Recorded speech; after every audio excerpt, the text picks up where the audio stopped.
Well, hey everybody, it is Romania Black, and we are on episode 12 of Dororo. And I'm gonna be honest, I didn't know if I was gonna be able to watch Dororo tonight, but my internet is currently out. And so, luckily, fellow patron Edgar, so thank you, Edgar, so much, has been getting me the files for the episodes to watch at home. I basically download them at work onto a flash drive, bring them home, and download them to my computer, and then watch and do the reaction. And then I do have a little mobile hotspot that I can use to get enough internet surge to edit. But to give you an idea of how slow this hotspot is, I have an episode for a series that I really kind of wanted to watch this weekend, and Edgar sent me the file, and it's been downloading for about 3 hours. And it's 1 gigabyte. So that will tell you how slow that hotspot is. It's taking 3 hours to download a gigabyte file. But it's all right. We'll make do. It's part of it. You know, you adapt and overcome. Correct? And adapting and overcoming seems to be something that might be beneficial to Dororo and Daigo and Tahomaru and, and Yakimaru in this 12th episode. But while it's downloading right now, I do have my notes pulled up for the comments as I'm recording this episode 9. These comments are from episode 9, which is so far, I don't know. I love episode 10 and 11 a lot with Tahomaru's focus, but I'm not going to lie. I really, really like episode 9 still an awful lot. I think episode 9 is my favorite standalone episode so far. I think episode 5 and 6 are my favorite two-parters so far, but we're on part 2 of the story of BANMON, so we'll see how that goes, because I've really liked Tahomaru as a character, and I really like his story so far, so we'll see how that goes. But I did have a couple comments I want to talk about before we dive in. Moomin Commit says that they think that I got Dororo's age correct, that she's either 10 or 11, but is very small, probably because of the malnutrition, and which has caused stunted growth for Dororo. In countries that have suffered war and famine, children tend to be a lot smaller than previous generations that did not starve. So there could be assumed to be a 4 to 5 year difference between Hyakimaru and Dororo. Damn, Jukai must have been feeding Hyakimaru pretty good, because he seems all right. Or at least comparable to Tahomaru, right? But I think that is very, very good to note. So thank you, Moomin. Anime Annie says that Hibukuro, which is Dororo's dad, saying about the red spider lily soaking up the blood of the fallen soldiers could call back to the poppies of World War One and World War II, red for the bloodshed, and how poppy fields grew in some areas where there had been the worst fighting. Yeah, there's just something about, I always think whenever I think of the artist Banksy, who does a lot of protest art, and I think whenever they do, instead of explosions or blood splatters, like petals and flowers, there's something that's so disturbing but effective about transferring the imagery of blood and destruction to flowers and blooming. This combination of like nature and destruction, it's symbolism that works really good to me. So I think that was interesting to point out. Anime Annie also said for episode 9 that the voice actor for Dororo's father, Hibukuro, is Miyake Kinta, who also voices Zod from Berserk, as well as Hiromi or Shadow from Skate the Infinity, which I'm like, oh, really? Look at them. They're kind of typecast because they also do Kane from Banana Fish, All Might from My Hero Academia, as well as Scar from Fullmetal. They're very typecast in terms of the characters that they play. Maybe not personalities, but they voice a type, let's say. And then the mom, Ojia, is voiced by Fujimura Ayumi, who is also the voice actress for Tobi Yume, which is Hinamori Zanpakuto in Bleach, as well as young Natsume from Natsume's Book of Friends, and Masato Ichi from Mob Psycho. And also, the voice actor for Dororo's dad also did a character from Mob Psycho as well. So that was kind of cool too. So thank you for that info, Anime Annie. And then I have a comment from Ira S that talks about, or Ira S, saying there's so much sadness in this episode, but I can't get over how Hyakimaru tried to get help for Dororo and people just turned him away. I understand why they wouldn't want to be involved with strangers, but Hyakimaru was so helpless that I felt really bad in that situation. Yeah, I said in my reply to their comment that what got me was that if it had been a monster, that was hurting them, those people would have been lined out the door asking and begging for Hyakimaru and Dororo's help. But the moment the tables turn and Hyakimaru needs their help, nope. And it's very cruel and it's very sad. So then Pixie Dust and Fire finally says, meanwhile, Hyakimaru is thinking, what's a girl? Because there wasn't really anyone to teach him that stuff before, right? And Anime Annie kind of commented about this as well, which I thought was really fun, was the idea that Biwamaru and Hyakimaru, they don't see gender. They just see a soul. They just see a soul. They don't really see whether it's male or female or not, right? So yeah, unless somebody's been giving Hyakimaru the sex ed talk, he don't really know what's going on, but I guess he'll learn as we go, right? I guess he will. So yeah, I've really enjoyed this this episode series so far. We're at episode 12, which is the halfway point of the series. So with that being said, I'm very curious to know what at the halfway point we're going to end with. I'm thinking that we're going to have the same OP and ED this last episode, but maybe episode 13 will change it up. I think that what's going to happen, if I'm predicting before we start, I think that Tahomaru is going to show up right as Hyakimaru and Daigo are fighting. He's going to defend his dad, obviously, but then something's going to happen. And what that ends up being, I don't know. But I'm really excited to see this episode and to see what we get, so cheers, right? But anyway, thank you so much, Edgar, for giving me this file. Thank you all so much for watching. I'm super excited, but we are going to start episode 12 of Dororo, and we're going to do that here in 3, 2, 1, and let's go.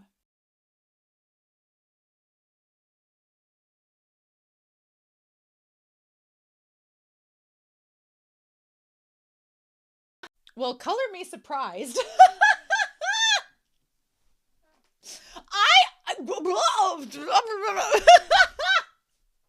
I genuinely, if I'm being perfectly honest with you all, I genuinely thought that it would take a little bit more time to convince Tahomaru that Hyakimaru was a demon child that was worth destroying. I was like, that didn't take no time at all. And so I have some theories. I have some theories of why that might be.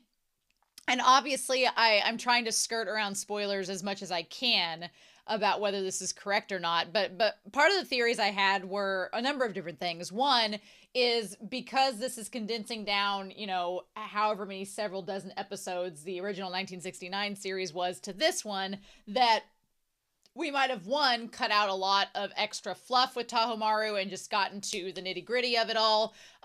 Two, it could be that sometimes in older stories, in older TV series, it was just like, nope, that's how it is. It's going to be that way. And we're just going to accept it and go with it. And there wasn't like fleshing out.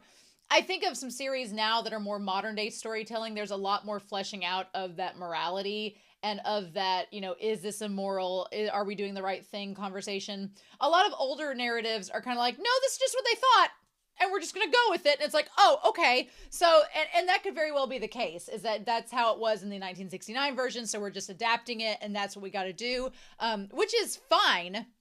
Mappa kind of did that with Banana Fish. It was sort of like adapting the 1980s story into modern day and some of the conventions of storytelling, I would argue, for Banana Fish's sake, but it's a little bit more modern than even Dororo from the 69 version. But I was really surprised at how quickly, but I guess I shouldn't be surprised, right? Because we talked last week about how Tahomaru is so dead set on his dad being his hero, and right, that he's able to accept it. But I am surprised.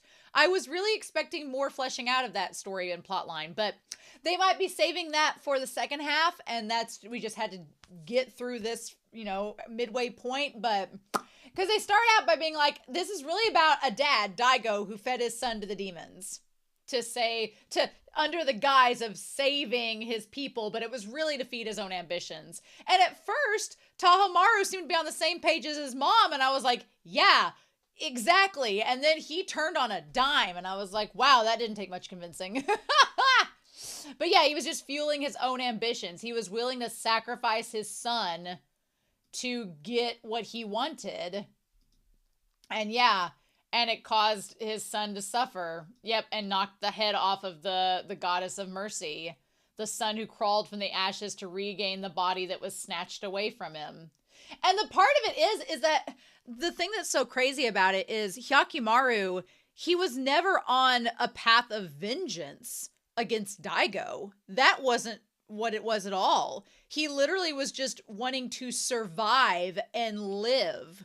And he's been drawn to these demons who stole his body parts all this time, almost like it's instinctual, right? So I feel for Hyakimaru because he never was really like after Daigo, and he's not like an enemy of the state trying to like get his land, but all these people are complicit in, they don't even all know. That's the thing. They're all like, oh, Daigo's land has been prosperous, we don't want to ruin that. But it's so interesting how even Tahomaru's like the two aides that work for him, they were totally down to kill Hyakimaru. They did not see the problem with that baby being sacrificed to the demons, because they're like, well, if that hadn't happened, we might be dead. And on the one hand, you kind of get that, but I think it's a really good, it reminds me a lot of Attack on Titan in a way, and I'm so heavily influenced by Attack on Titan in that series because it was one of the earlier shows I watched on the channel.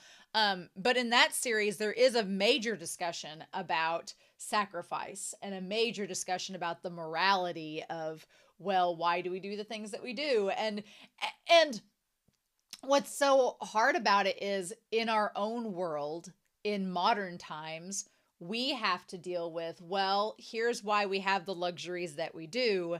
A lot of them are built off of the backs of people who were enslaved. A lot of them are built upon the backs of people who were murdered, upon the backs of war, and you have to reconcile with that.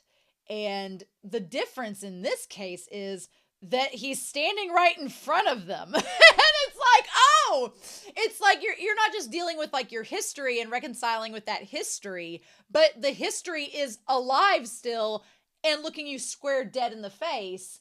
And for them to be like, yeah, we're gonna have to kill you because like we got some sweet rice and that's just, we can't be giving that up. I'm like, that is so wild. So wild to me. And you get it because people do that in modern times, right? There are people that are at war right now as we speak. As I'm recording this, there are wars going on where people are fighting for what they believe is owed to them and what they believe they deserve and for their own survival. And unfortunately, it's in a situation where unless people talk it out, and unless there's negotiations, you have two sides where one side is going to lose casualties, if not both sides, and people are going to die just for this reason. The thing that gets me, though, is that unlike, our actual circumstances, which are very complicated, very layered, and I'm not going to get into discussion on that, with Daigo, it's more of a matter of principle, and they add the element of, well, these people are just trying to survive and all of this, but it's like, you're comfortable with the fact that the only reason you were able to have a decent life is because you literally killed an innocent child, or you tried to. And that's the dilemma that we're at. So have fun, part 2 of the season. And Hyakimaru doesn't understand politics. He doesn't get all of that. He doesn't know what these flames mean. He doesn't understand what the flames that are on Daigo mean. He doesn't get that, but he's drawn to them.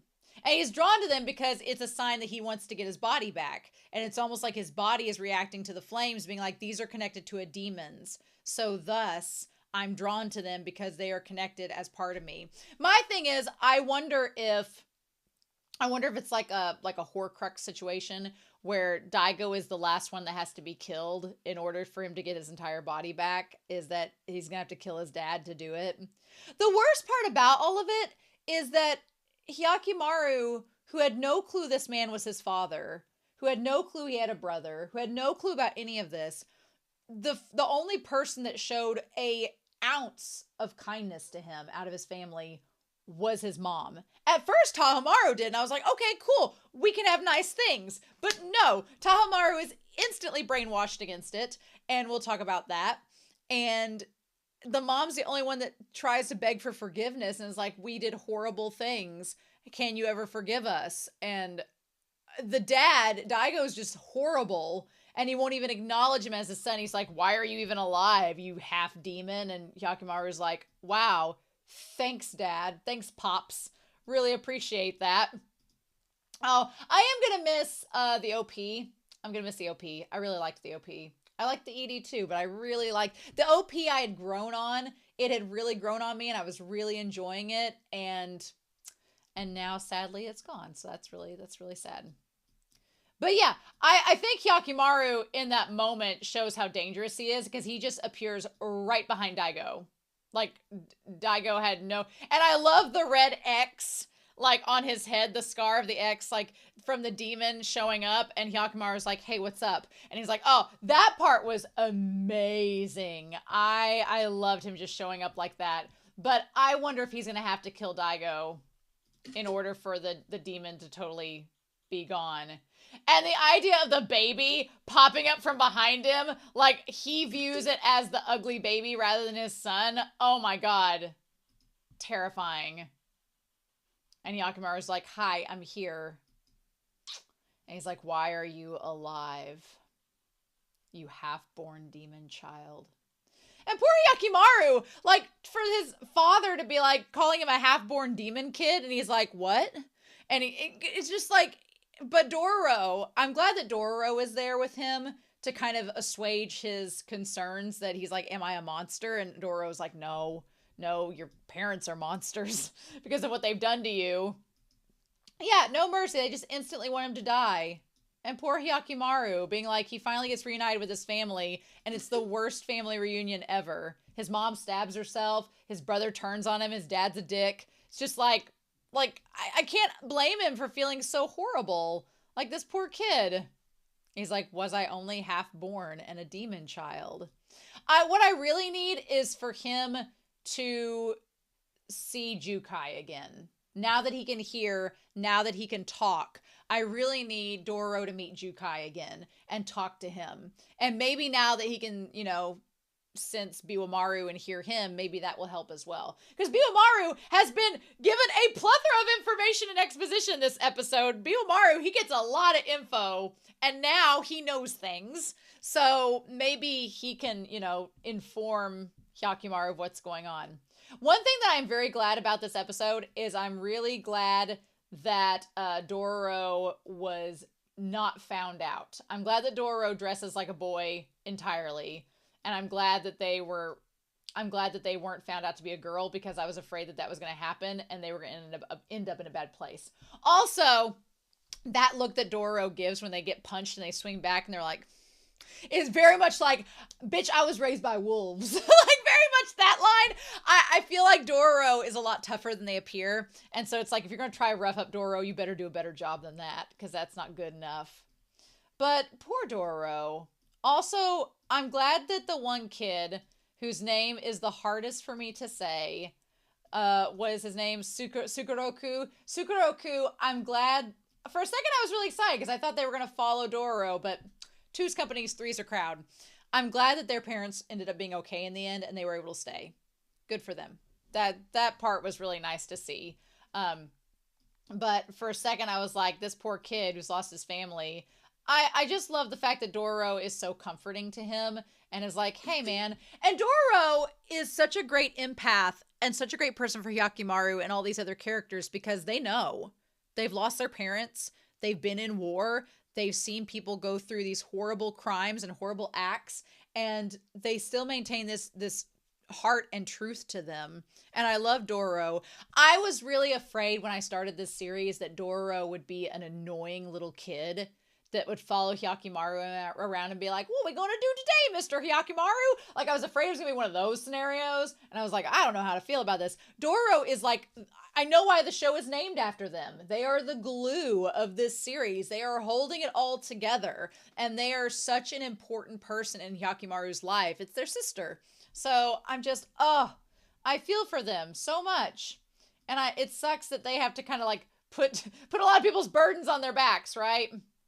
But so this guy that has the forehead injury has the Daigo clan symbol. I also like that in this episode, Biwamaru and Dororo do a lot of investigative discovery. They figure out a lot of things. They're like, oh, okay. They're like, so that's how it's going to be. All right. They're like, so this is how it's going to be. And this is Hyakimaru's background. Cool. So interestingly enough, the Goddess of Mercy statue, it ends up getting a line directly cut down it, like a crack all the way down it, and it had lost its head. I don't know if that's referring to the headless horses or how that works.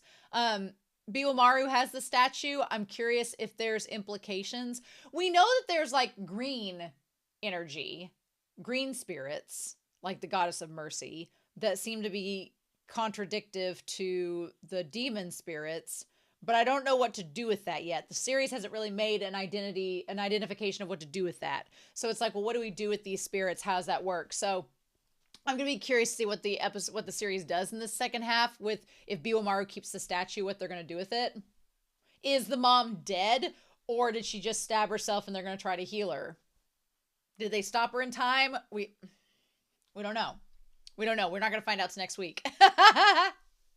But when Tahomaru like confronts his parents and is like, Mom, tell me what's going on. And she's like, oh my God, you know about my kid. And he's like, the child that you and father mercilessly fed to the demons 16 years ago. And she's like, oh, well, let me tell you, 'twas not an easy decision. And she's like, not for a single second have I forgotten. I felt so bad for her this whole episode because she's had to deal for 16 years every day with the loss of her son. And now her other son comes and asks her about it. And then he gets mad at her. And then after getting mad at her, he instantly changes his tune and goes along with the dad. And I shouldn't say instantly. It takes a little longer than that. But I'm like, girl, she's gone through so much shit. I thought she was just going to kill herself then and there. But she definitely went out to that battlefield with the intent that she was going to die.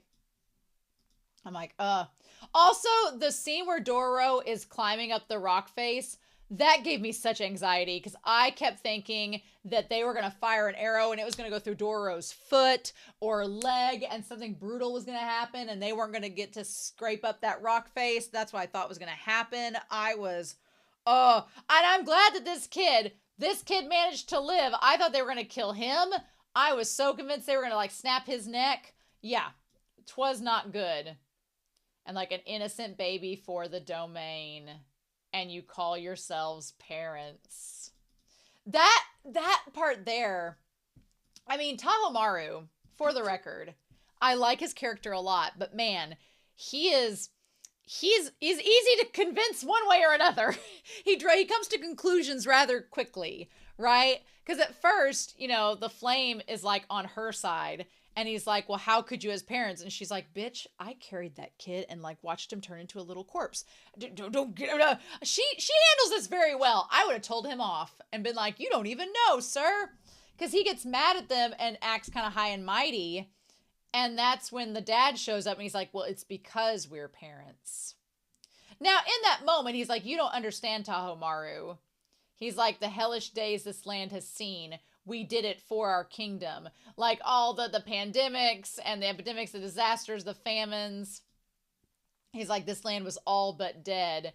And my deal with the demons saved it. And all who enjoy its riches now are because of that. And Tahomaru at first, he's like, but you didn't do it for the people. You did it for your own ambitions. And I was like, good. I was like, you're on the same wavelength as the mom. That's exactly right. You tell him off, Tahomaru. Go right ahead. And I wish he would have kept those ideals, but that's not what ends up happening. He's like, a lord's ambitions are his people's ambitions. And for them, I sacrifice none other than my own child. Like, he spins it so hard. Like, he makes it seem like this was a difficult decision for me. And then he's like, oh, I had to do it. I'm like, it was not a difficult decision for you, sir. He's like, I am not ashamed as a samurai. And Tahomaru tries to question it. But then his dad, like, spits it back to him, right? And that's when Hyakimaru shows up. And you can't really blame Tahomaru for thinking the way that he does because he's been raised with his dad as this hero And he's been raised with the idea of, the Lord's ambitions are the people's ambitions. And all his background suggests it, but I was like, he was on the right track. And then his dad instantly sways him the other way. And I'm like, trying to like cover for himself. And then, of course, the mom is like, oh, hey, it's my kid. And I'm like, yes, it is. And poor Yakimaru, he just wants to see his family. He didn't come for revenge. He just wanted to meet the people that he'd never had a family before. And you know what? And Dororo, who is so, like, Dororo's just sitting there like, oh, you have a family. Good for you, bro. Like, Dororo's like, I don't have a family. They're all dead. Great that you have one. And then when Dororo sees how horrible they are to him, Dororo's like, that's so cruel. Like, you should celebrate the fact you have a kid. Most people don't have a full-blown family. It's so horrible. And like, why are you alive? And he keeps replaying his dad's words in his head. And that's when the mom says, son, and it gets his attention. And he keeps wondering who said that. Oh. And he says, Father, that is my brother. And he's like, will you sacrifice this land for that brother? That's such a hard, that is a bitch question. How dare you, sir? Like, what? Oh. And Tahomaru's like, well, I just met him. But that's what makes it so hard. Because Daigo puts him into such a corner. Where Daigo's like, you don't know him, but would you know all these people in this land. If we don't kill your brother, then this land is going to like sink back into despair. Would you throw the people back in hell just so that your hands can stay clean? But that's not fair. That's not fair to put Tahomaru in that position. It really isn't. It's not fair to put him in that position because you just like two episodes ago were like, oh, son, you're not ready to do things. You're so young and innocent. Now he's like, oh, well, why don't you grow up? And it's like, it's so cruel. It's so mean. And it's so manipulative. I hate it. And the mom's like, what do we do? And they're like, if you want to go to the Hall of Hell, destroy the demons yourself, and then your brother will have his body back, and our land will perish. And I'm like, but that was kind of your fault, Daigo. You caused all of this, and you led the people to have this situation to where now, of course, they would want to keep it, but that's just not fair. It's so mean. I hate it. Like, how dare you? Meanwhile, poor Yakimaru is just like, well, the one lady says that she likes me, and the other guy wants to kill me, so what do I do about that? Like, it's so sad. Meanwhile, they're getting everybody gathered up because there was an intruder. At first, I didn't remember this one guy who had lost the arm, but that's because I've blocked most of episode 6 out of my brain. But no wonder he was scared shitless. He was the one that killed Mio. Yep, you should be scared. This guy's lucky Dororo exists, because otherwise he'd be dead. So then Biwamaru shows up to the Hall of Hell and is like, aha, interesting. So he says there's only one that someone's locked up. So basically the rumor that Daigo beat all of these demons, there's only one here that is somewhat locked up. And I wonder if that demon is one that has a deal with Daigo. Possibly. Maybe. And so he's like, but who knows for how long? And he's like, well, well. And then I like that Biwamaru's like, I'm too old for this shit. I love that Biwamaru's like, nope. No more. I'm not doing this. But he knows all this stuff about the Hall of Hell now. So he could, in fact, tell all this to Yakimaru and Dororo and get them all on the same page as well, which I'm hoping is what's going to happen in episode 13. That would be really great. He's like, who could beat all these demons by himself? The thing of it is, though, Yakimaru has taken out a good chunk of those demons, so now it's just leaving the rest of them. But how can he bear so many demons by himself? That it's not beat, it's bear. Meaning Hyakumaru taking back all from the demons. I don't know exactly what that line means. If that, how can he bear so many demons by himself? If that's referring to Daigo keeping them all in the Hall of Hell through his deals, or, and that's what Biwamaru's figuring out, or if it's the fact of if he has all the demons there because of the deal that he's made with them or how that works. I'm assuming that's what he's talking about, maybe.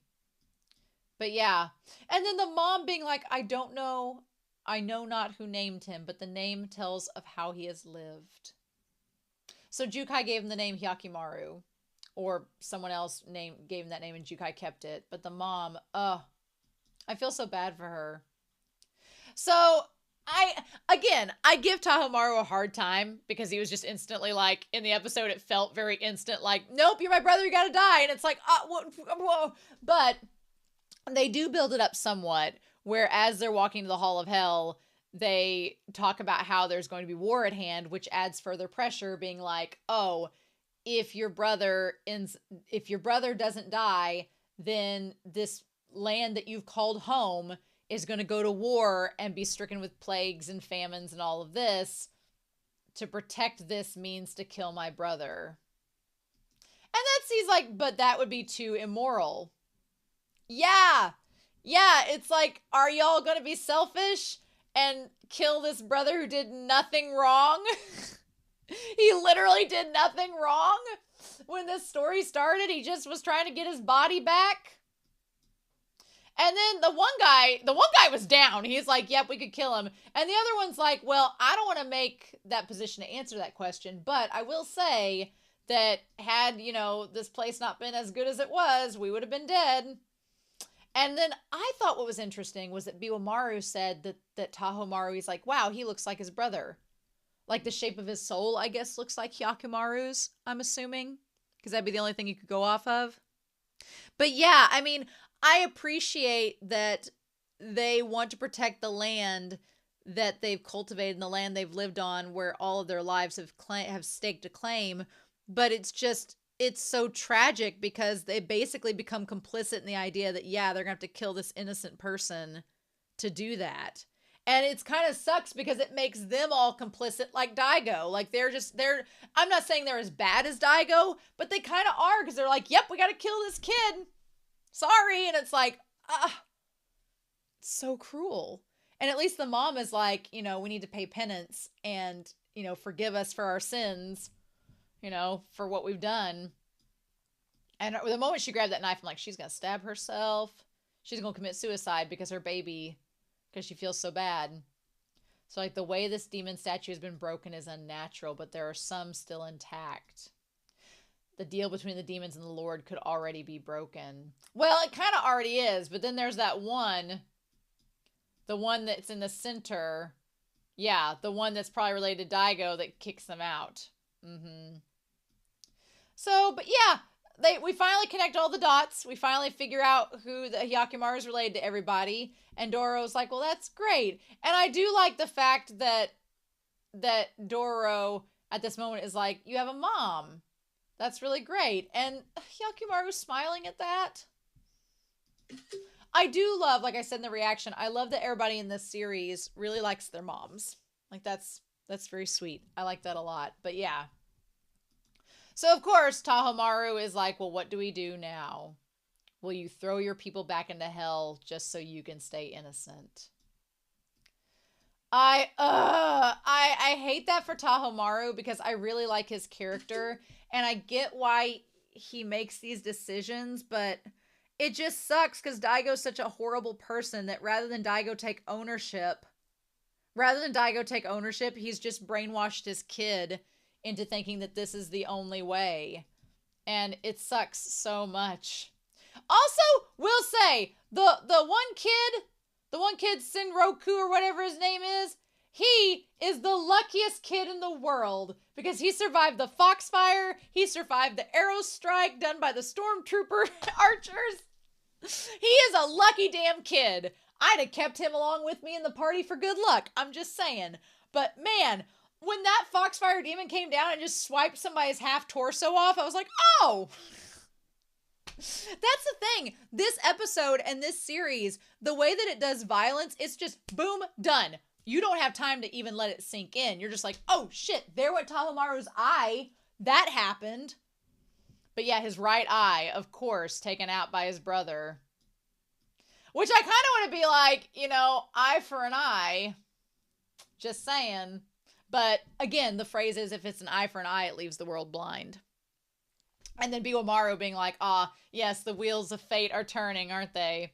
Yes, they are, sir. So it would seem. The old wheel of causality. And he's like, I guess it's my destiny to watch it unfold. I want Biwamaru to stick around because I want Biwamaru to stick around. I really want him to be there. Also, man, the way that they animate her riding off on the horse. Ugh, her face looks so sad. I definitely want Biwamaru to stick here. Yeah, she tossed all her robes aside. She was ready to basically die. The ghouls of BANMON. I love that everybody just carries around Dororo or Hyakumaru's swords. That's great. Or his arms. So yeah, and then Daigo has his samurai gear on.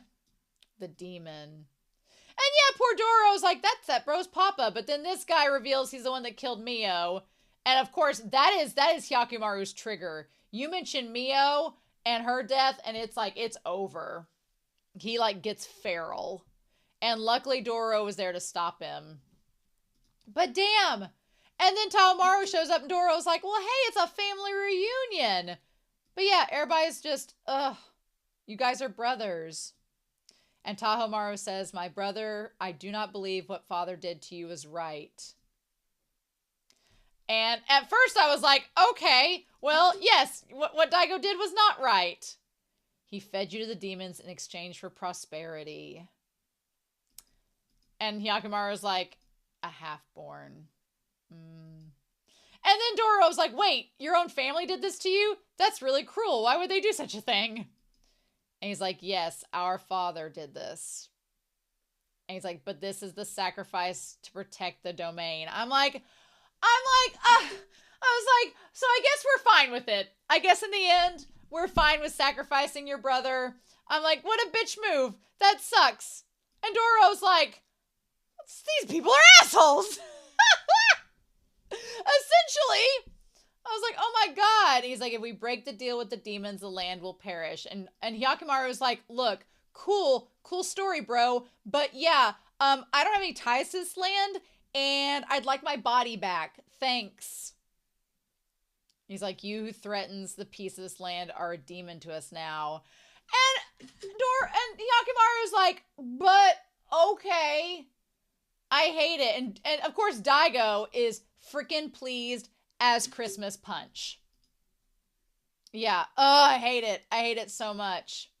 And he's like, so I'm going to kill you. And I'm like, are you going to kill him? I'm like, you who couldn't stand the water monster 10 seconds ago? I do love when they clash swords. Like, that part was really good. I really like that. That was a good shot of the two of them. And Hyakumaru's like, I really don't want to fight any of you all, but I guess since you're leaving me no choice. Also, when Dororo tried to untie the kid with his teeth from the ropes, that was great. But yeah, the Foxfire Demon, oh. And then he tries to scream out for Hyakumaru. And Hyakumaru's like, look, I don't got time for this. So I'm gonna have to go. So, and then yeah. And he just like, he cuts through Tahomaru's sword like it was nothing, and like takes his eye like it was nothing. Just done. And that's it. And then he goes to go try to help Dororo and them. Like, just to show you how much that fight was not even. He's like, I don't know why we have to fight, but I gotta go protect my sister. So bye.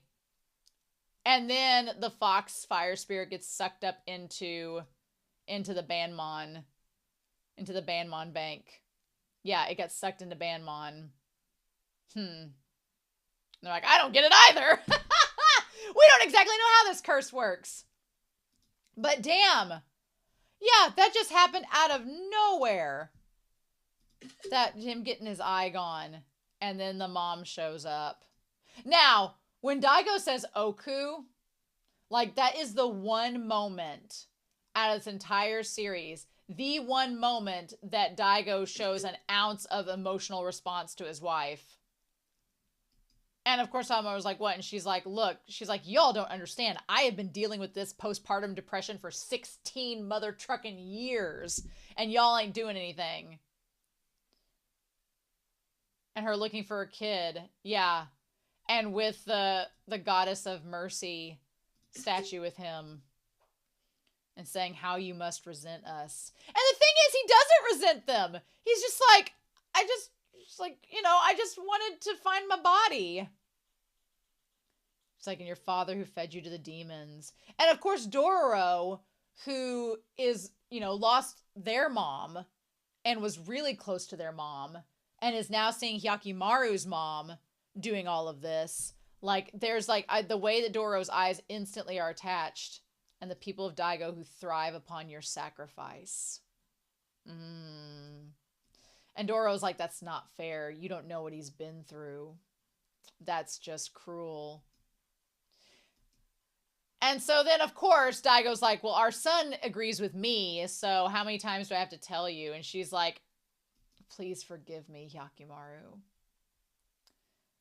And that's when she, like, comes up forward with the statue. And she's like, I can't save you.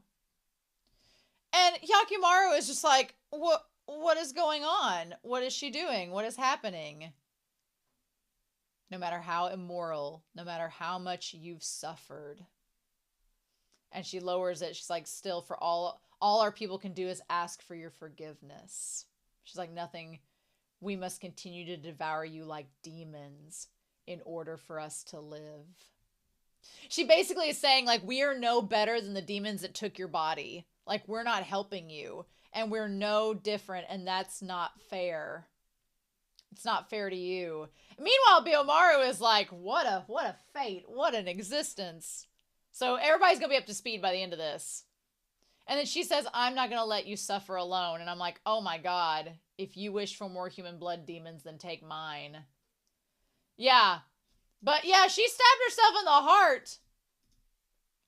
And then Hyakimaru's like, the fudge. So her stabbing herself in the heart. Then there's the statue of the goddess of mercy that disperses. And Tahomaru, of course, is like, the fudge. And Daigo's like, Daigo's having a response, really. And I'm like, are you going to pin this on Hyakimaru? But no, he looks up at the BANMON, which has the miasma from the fox spirit. And now the goddess of mercy is imbued in it, too, it looks like. And nobody really knows what's going on exactly. But whatever it does, it starts to rumble. And then Mutsu and Hyogo grab the mom and them as BANMON as the whole barrier comes down. Yep, as the barrier comes down entirely. So basically, there's nothing to stop the clan from fighting them now. There's nothing. I mean, she's draped over that horse. I wonder if she's dead. I mean, she did stab herself in the heart. I don't see how she couldn't be dead.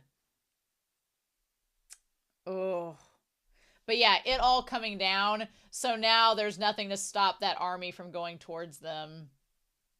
And then Daigo has the audacity to say you've brought great misfortune upon Hyakimaru. I'm like, this is all your fault. This is all your fault. I cannot save you. Okay, and so some of the demons just were killed too. Huh. So was one of the demons in the statue? How does that work? Or was it was in BANMON. BANMON was a demon in the fort, and did she use the goddess of mercy statue to kill BANMON then? To destroy it? And I like Dororo being like, let's go, bro. This place is weird. There's no need for us to stay here. And so at first, the one kid's going to come with them, and then luckily they have their family, so good for them. She says, but they're only alive because the demon is eating our bro's body. She's like, don't worry, Aniki, you got me. Oh, but yeah, the goddess of mercy statue just cut right down the middle. It feels like she used the mom, like, sacrificed herself to stop BANMON and destroy it for the sake of her kid. But I'm like, what did Hyakimaru get in return? Meanwhile, Biomaru was like, what am I going to do with this? Like, he picks up the goddess of mercy statue. Like, what is he going to do with this energy? And that's where we're left off. So I'm like, damn it. What are we going to do now?